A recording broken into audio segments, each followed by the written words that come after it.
8:24 சுவாமி கும்பராசியிலிருந்து மீனராசிக்கு பெயர்ச்சி ஆகிறார். சனீஸ்வர பகவான் தான் நாட்டை காப்பவர். ஆஹா, சனீஸ்வர பகவானே, பகவானே, சனீஸ்வர பகவானே, என்ன கண்கொள்ளா காட்சியை பார்த்து கொண்டிருக்கிறோம்.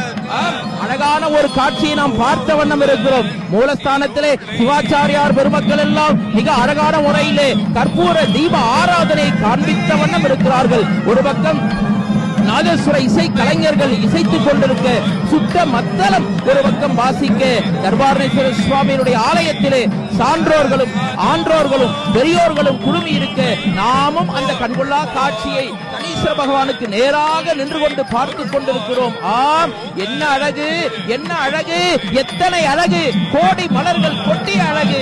ஆம், சனீஸ்வர பகவானுடைய இந்த கற்பூர தீப ஆராதனை அருட்பெரும் ஜோதி, அருட்பெரும் ஜோதி, தனிப்பெரும் கருணை, அருட்பெரும் ஜோதி என்று வடலூர் வள்ளல் பெருமான் சொன்னாரே, அதுபோல ஜோதி வடிவமாக இருக்கின்ற இறைவனை ஜோதியினாலே பஞ்சபூதங்களினாலும் நம் ஆராதனை செய்வது கடமையாக இருக்கிறது.